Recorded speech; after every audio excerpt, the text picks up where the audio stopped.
Hello students, welcome to my YouTube channel. आज हम start करेंगे cash flow statement.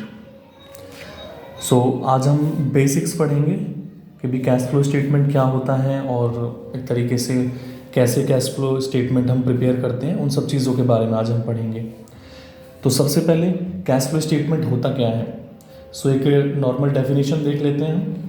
Cash flow statement is a statement which provide information about cash inflow and cash outflow. तो देखो simple words में cash flow statement होता क्या है। Cash flow statement एक स्टेटमेंट होती है जो हमें इंफॉर्मेशन प्रोवाइड कराती है कि भाई बिजनेस के अंदर कितना कैश आया और बिजनेस से कितना कैश गया। यानी ऐसी स्टेटमेंट जो हमें बताए कि हमारे बिजनेस के अंदर कितना कैश आया है और हमारे बिजनेस से कितना कैश गया है। तो उस स्टेटमेंट को हम क्या बोलेंगे, उस स्टेटमेंट को हम कैश फ्लो स्टेटमेंट बोलेंगे। जैसे आपने नॉर्मली आप लोगों ने देखा होगा, जैसे बैंक स्टेटमेंट होती है। तो भाई ये जो बैंक स्टेटमेंट होती है वो हमें क्या इन्फॉर्मेशन प्रोवाइड कराती है। बैंक जो स्टेटमेंट होती है वो हमें इन्फॉर्मेशन प्रोवाइड कराती है कि कितना कैश हमने बैंक में डिपॉजिट किया है और कितना कैश हमने बैंक से निकाला है। तो जैसे बैंक स्टेटमेंट होती है, और ऐसे ही हम एग्जांपल ले सकते हैं बैलेंस शीट का। बैलेंस शीट भी एक स्टेटमेंट होती है। तो बैलेंस शीट हमें क्या इन्फॉर्मेशन प्रोवाइड कराती है। बैलेंस शीट हमें इन्फॉर्मेशन प्रोवाइड कराती है एसेट्स और लाइबिलिटीज़ के बारे में, कि किसी बिजनेस के पास कितनी एसेट्स हैं और किसी बिजनेस की क्या लाइबिलिटीज़ हैं। तो बिल्कुल सेम ऐसे ही कैश फ्लो स्टेटमेंट है। तो कैश फ्लो स्टेटमेंट भी एक स्टेटमेंट होती है जो हमें क्या इन्फॉर्मेशन देती है। कैश फ्लो स्टेटमेंट हमें इन्फॉर्मेशन प्रोवाइड कराती है कि बिजनेस के अंदर कितना कैश आया और बिजनेस से कितना कैश गया। ठीक है भाई। तो अब बिजनेस के अंदर जो कैश आएगा या जो कैश जाएगा वो बेसिकली 3 तरह की एक्टिविटीज़ के थ्रू होता है। ठीक है, तो वो मैं एक्टिविटीज़ में एक बार लिखता हूँ यहाँ पर।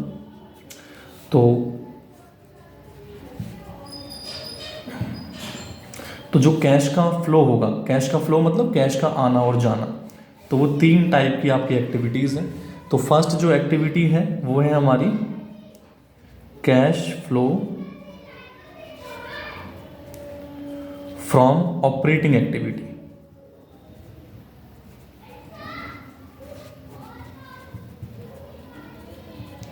ठीक है भाई।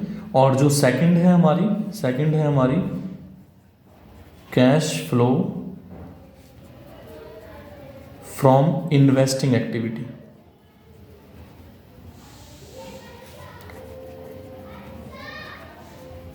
And third is cash flow from financing activities.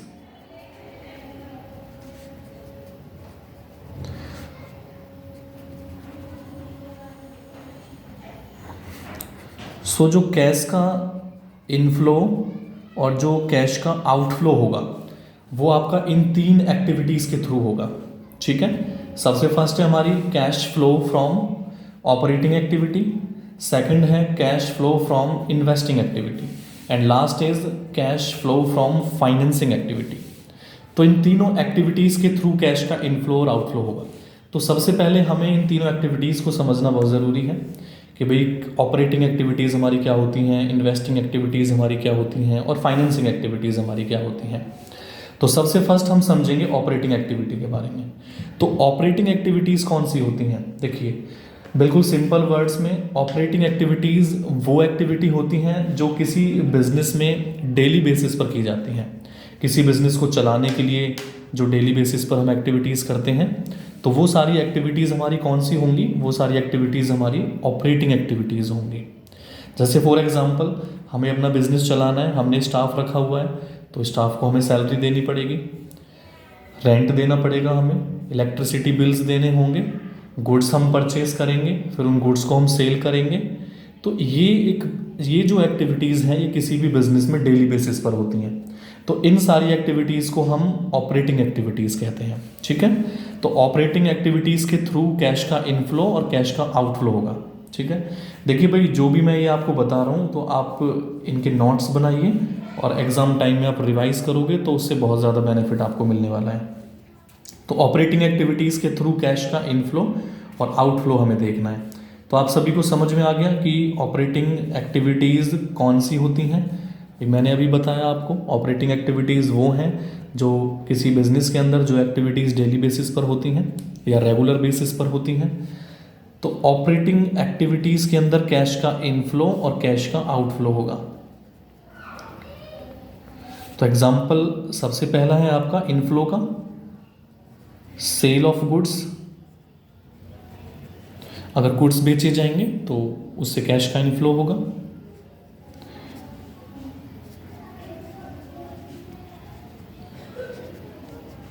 Commission receive अगर है तो इससे भी कैश का इनफ्लो होगा।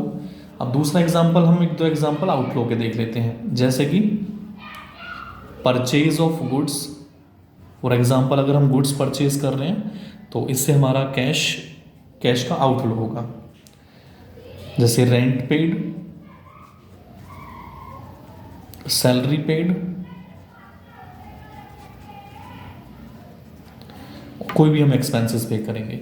तो ये सारे जो हमारे एग्जांपल्स हैं ये हमारे ऑपरेटिंग एक्टिविटीज़ के हैं कि भाई ऑपरेटिंग एक्टिविटीज़ के थ्रू कैश का इनफ्लो और आउटफ्लो इस तरीके से होगा। जैसे हम अपने गुड्स बेच रहे हैं, सेल कर रहे हैं, तो इससे हमारा कैश इनफ्लो होगा। और कैश आउटफ्लो हमारा जैसे परचेज ऑफ गुड्स हैं, रॉ मटेरियल परचेज है, रेंट पेड है, सैलरी पेड है, वेजेस पेड हैं, तो ये सारे हमारे कैश आउटफ्लो को शो करेंगे। बट किस एक्टिविटी के अंदर?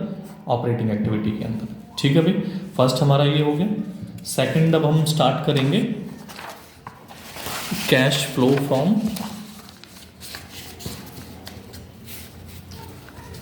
Investing activities.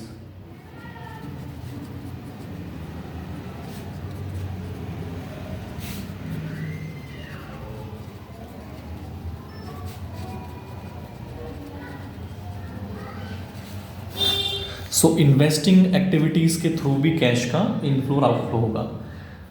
सो इन्वेस्टिंग एक्टिविटीज़ बेसिकली हमारी जो रिलेटेड हैं वो हमारी रिलेटेड हैं purchase and sale of fix assets.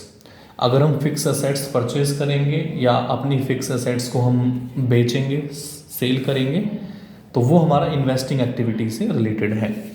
तो इसमें भी हमारा कैश का इनफ्लो और आउटफ्लो।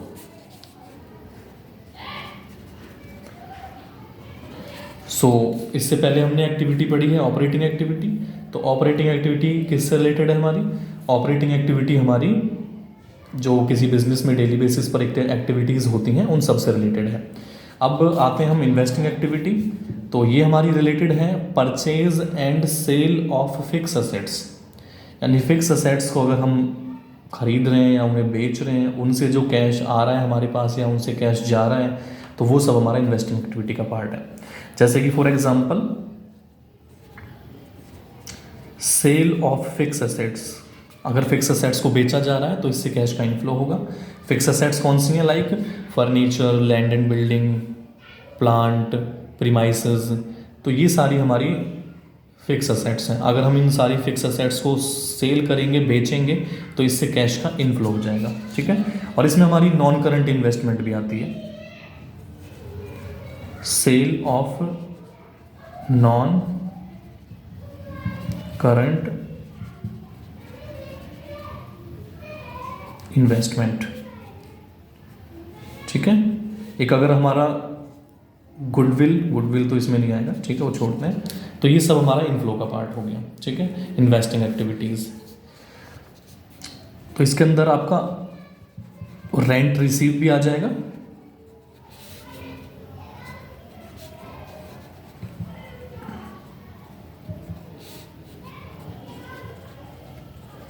डिविडेंड रिसीव और interest receive.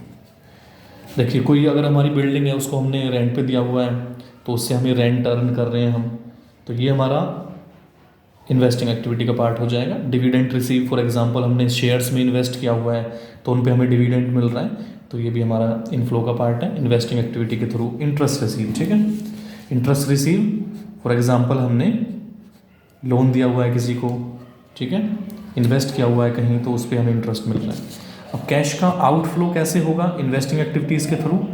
Purchase of fix assets. जब हम फिक्स असेट्स को परचेज करेंगे तो वो हमारा कैश का आउटफ्लो होगा थ्रू इन्वेस्टिंग एक्टिविटीज़। ठीक है भाई। Last and third, cash flow from financing activity. तो फाइनेंसिंग एक्टिविटी के थ्रू भी हमारा कैश का इनफ्लो और आउटफ्लो होगा। सो फाइनेंसिंग एक्टिविटी जो हमारी रिलेटेड है वो हमारी शेयर कैपिटल और लोन से रिलेटेड है।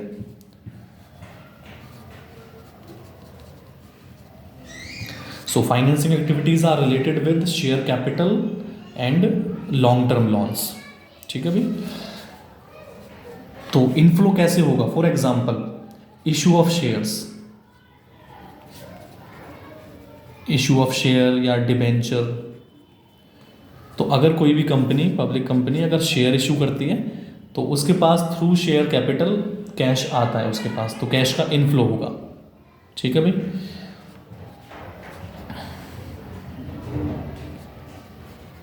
Next is increase in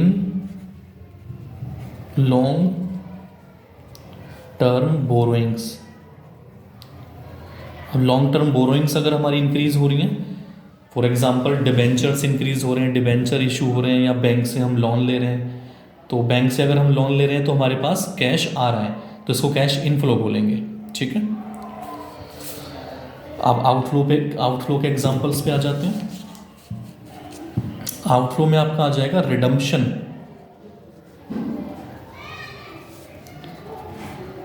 of debentures. Debentures क्या होते हैं? डिबेंचर्स बेसिकली एक कंपनी के लिए लॉन्ग टर्म लोन्स होते हैं। तो जब हम अपने लोन्स की पेमेंट कर रहे हैं, तो लोन की पेमेंट कर रहे हैं तो इससे हमारा कैश बिजनेस से जा रहा है, तो इट मीन्स ये कैश का आउटफ्लो है। ठीक है। रिडम्पशन ऑफ शेयर्स या रिडम्पशन ऑफ डिबेंचर्स। सो ये बेसिकली मैंने थोड़े बहुत एग्जांपल्स आपको यहाँ पे दिए हैं फाइनेंसिंग एक्टिविटी में। तो आउटफ्लो में आपका और एक दो एग्जांपल्स आ सकते हैं, जैसे interest paid on long term borrowings. So long term borrowings है, हमने लोन लिया हुआ है, डिबेंचर्स के थ्रू लोन लिया है या बैंक से लोन लिया है, तो उस लोन पर हम इंटरेस्ट पे कर रहे हैं, तो इंटरेस्ट पे कर रहे हैं तो ये हमारा फाइनेंसिंग का पार्ट है और कैश आउटफ्लो होगा।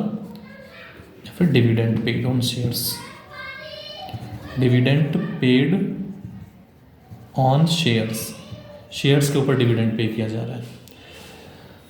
सो ये हमने एक बेसिक चीज़ें पढ़ ली कि भाई कैश फ्लो स्टेटमेंट क्या होता है। मैंने आपको स्टार्टिंग में बताया cash flow statement is a statement which provide information about cash inflow and cash outflow.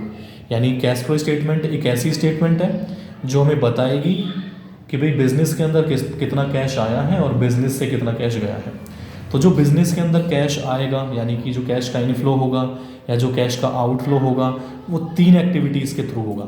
तो 3 एक्टिविटीज़ हमने अभी देखी। सबसे फर्स्ट थी हमारी cash flow from operating activity, second थी हमारी cash flow from investing activity, और थर्ड थी हमारी फाइनेंसिंग एक्टिविटी। सो ऑपरेटिंग एक्टिविटी के बारे में मैंने बताया। ऑपरेटिंग एक्टिविटीज़ वो एक्टिविटीज़ हैं जो किसी बिजनेस के अंदर रेगुलर बेसिस पर और डेली बेसिस पे की जाती हैं। For example sale and purchase, rent paid, salary paid to staff, wages paid, office expenses. So ये सारी हमारी ऑपरेटिंग एक्टिविटीज़ हैं। और सेकंड हमने पढ़ी cash flow from investing activity. तो इन्वेस्टिंग एक्टिविटीज़ कौन सी हैं? इन्वेस्टिंग एक्टिविटीज़ मैंने बताया अभी आपको कि जो एक्टिविटीज़ हमारी purchase and sale of fix assets इनसे रिलेटेड हैं, तो वो हमारी इन्वेस्टिंग एक्टिविटी है। फाइनेंसिंग एक्टिविटी बेसिकली आपकी शेयर कैपिटल और लॉन्ग टर्म लोन्स से रिलेटेड है, जिसका हमने इनफ्लो और आउटफ्लो अभी देख लिया। ठीक है भाई। तो अब आगे हम देखते हैं कि कैश फ्लो स्टेटमेंट हम कैसे प्रिपेयर करेंगे।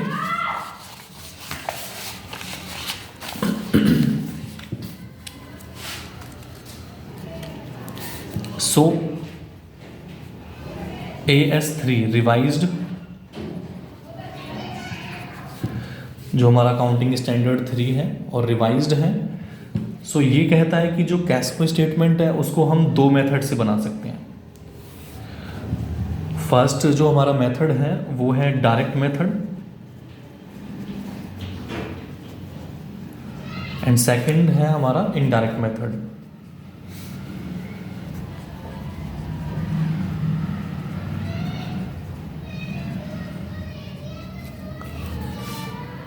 अगर हम अपने सिलेबस को देखें तो हमें डायरेक्ट मेथड को नहीं पढ़ना है, हमें इनडायरेक्ट मेथड करना है।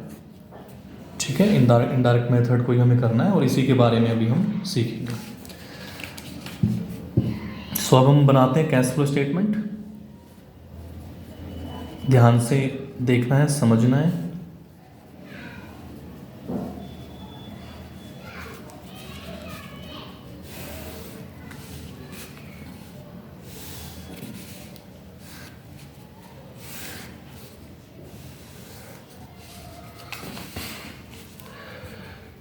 यहाँ लिखेंगे पर्टिकुलर्स, इधर रुपीस का साइन। तो तीनों एक्टिविटीज को हमें कैश फ्लो स्टेटमेंट के अंदर शो करना है।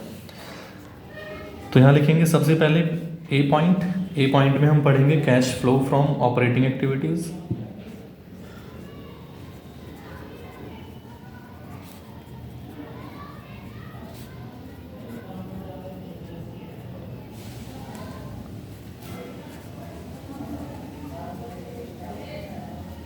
Point number A, cash flow from operating activities.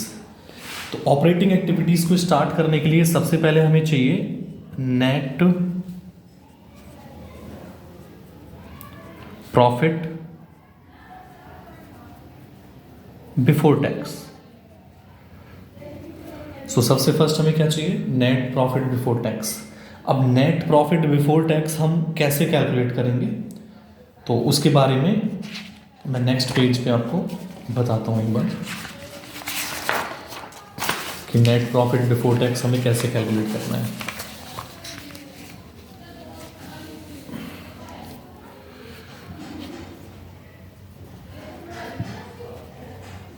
Calculation of net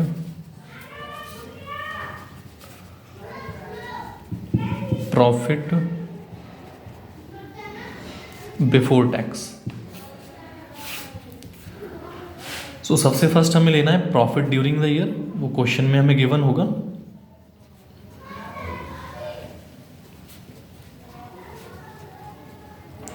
अगर क्वेश्चन में गिवन भी नहीं है तो 2 ईयर्स के प्रॉफिट गिवन होंगे उसमें एक हमारा करंट ईयर होगा, एक हमारा प्रीवियस ईयर होगा। तो उन दोनों के डिफरेंस को हम ले लेंगे।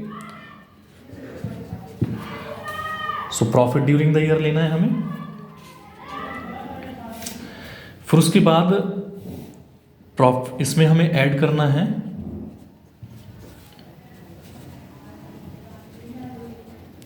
Provision for tax. Provision for tax हमें जो लेना है वो लेना है करंट ईयर का।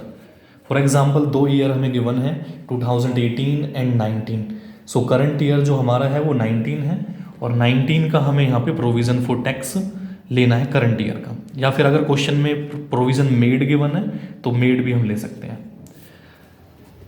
फिर ऐड करना है हमें ट्रांसफर ऑफ रिजर्व।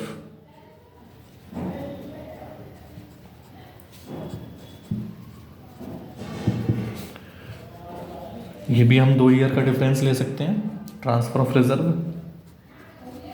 फिर हमें ऐड करना है proposed dividend.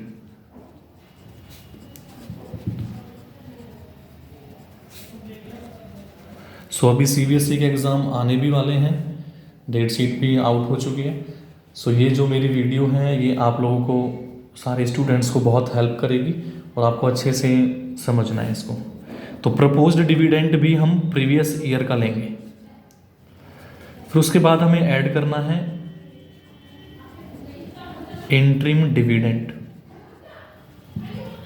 Paid during the year.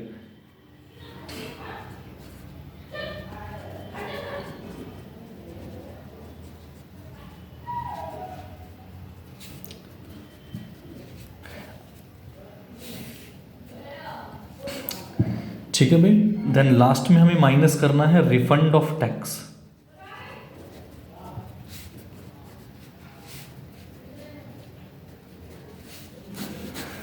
सो ये सब करने के बाद हमारा आ जाएगा प्रॉफिट बिफोर टैक्स, यानी कि net profit before tax.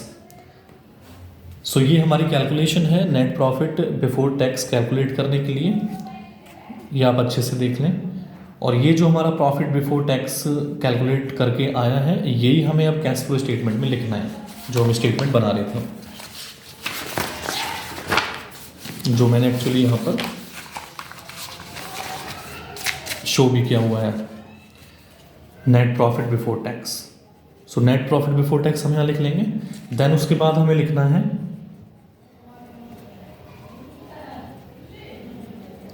Adjustment of non cash and non operating items.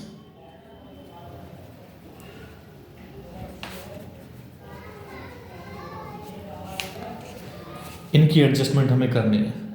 So non cash और जो नॉन ऑपरेटिंग आइटम्स हैं उन सबको हमें यहाँ लिखना है। सो इसमें आपको एक ट्रिक ध्यान में रखनी है कि जितने भी हमारे लॉसेस हैं, नॉन ऑपरेटिंग जो हमारे लॉसेस हैं, उन सारे लॉसेस को हम ऐड करेंगे, और जो हमारी नॉन ऑपरेटिंग इनकम्स हैं उन सारी इनकम्स को हम माइनस करेंगे।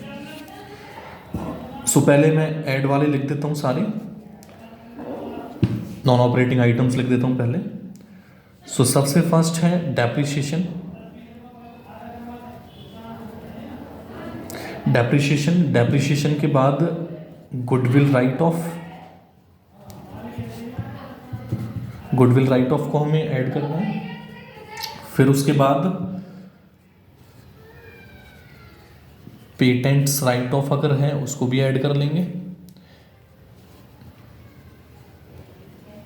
Discount on issue write of, इसको भी ऐड कर देंगे। सो आपने देखा जितनी भी राइट ऑफ हैं, goodwill write off, patents write off, discount on issue write off, preliminary expenses write off. So सारे राइट ऑफ हमें क्या करने हैं, सारे राइट ऑफ हमें ऐड करने हैं, इन सबको हम ऐड कर देंगे। नेक्स्ट है premium on redemption. For example हम लोन्स की पेमेंट कर रहे हैं, डिबेंचर्स का रिडम्पशन कर रहे हैं, तो उसके साथ कुछ एक्स्ट्रा प्रीमियम भी पे कर रहे हैं, तो वो ये भी एक तरीके का लॉस है हमारे लिए, नॉन ऑपरेटिंग लॉस है, जिसको हमने ऐड कर दिया, नॉन ऑपरेटिंग आइटम है। देन उसके बाद interest paid on long term borrowings. Interest paid भी माइनस कर, वो प्लस करना है हमें। इंटरेस्ट पेड हो गया हमारा, ये भी हमें प्लस करना है। Loss on sale of fix assets. अब देखो फिक्स एसेट्स को बेचने पर जो भी हमें लॉस हो रहा है, उस लॉस को भी हमें ऐड करना है। इंक्रीज इन प्रोविजन, अगर हमारा प्रोविजन इंक्रीज हो रहा है,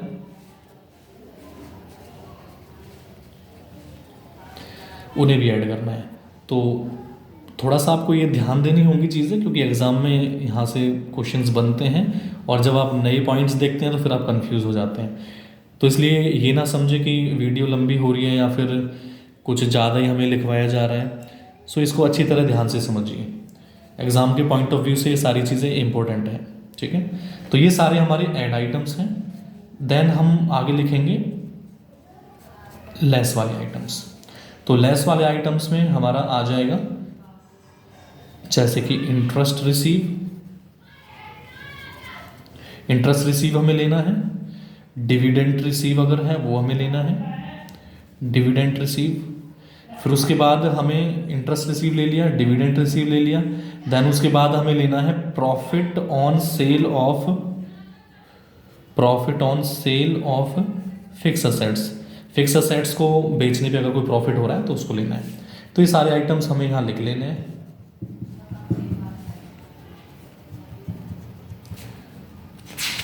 देन आगे कंटिन्यू करते हैं स्टेटमेंट को।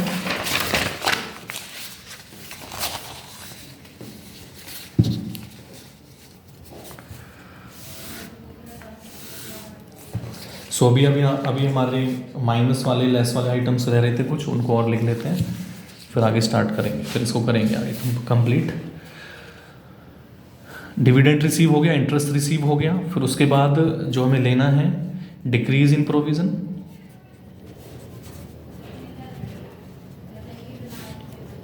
सो ये सब करने के बाद हमारा आ जाएगा operating profit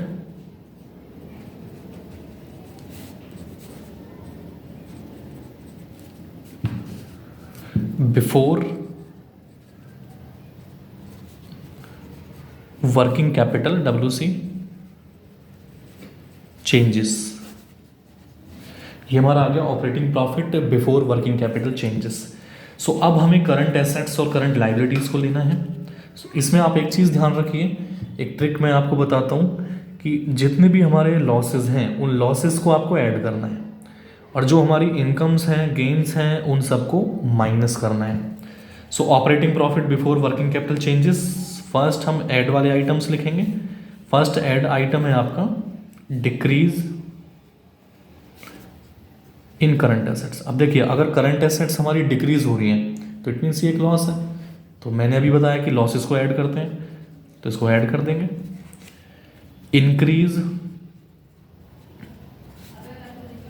in current liability, अब हमारी लाइबिलिटीज इंक्रीज हो रही हैं, so it is not good, ये सही नहीं है लाइबिलिटीज बढ़ना, ये भी एक तरीके का लॉस है, तो इसको भी हम ऐड कर देंगे। लेस वाले आइटम्स, अब मैंने बताया कि जो इनकम्स हैं उन्हें लेस करना है। अगर करंट एसेट्स हमारी इंक्रीज होंगी, बढ़ जाएंगी, increase in current assets, so current assets हमारी बढ़ गई, ये एक तरीके का बेनिफिट है जिसको माइनस कर देंगे। डिक्रीज इन करंट लाइबिलिटी, तो करंट लाइबिलिटी अगर डिक्रीज होती है तो ये बेनिफिट है हमारे लिए भी, इसको भी माइनस कर देंगे। सो ये सब करने के बाद हमारा आएगा cash generated from operating activities. Then इसमें से हमें टैक्स पेड माइनस करना है जो भी हमें गिवन होगा। सो हमारा ऑपरेटिंग एक्टिविटीज़ के थ्रू कैश का इनफ्लो और कैश का आउटफ्लो निकल जाएगा। तो ये हमारा निकलेगा कैश फ्लो या फिर यूज्ड। अगर माइनस में आता है तो इट मीन्स वो यूज्ड है, और प्लस में है तो कैश फ्लो, तो cash flow from operating activities.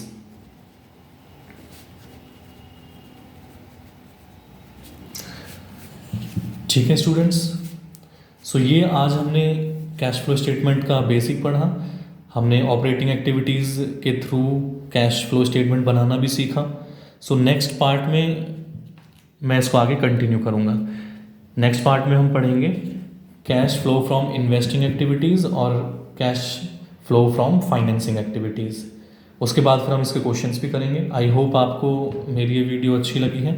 अगर आपको वीडियो अच्छी लगी है तो प्लीज़ इसको लाइक करें, शेयर करें और मेरे चैनल को सब्सक्राइब करें। Thank you.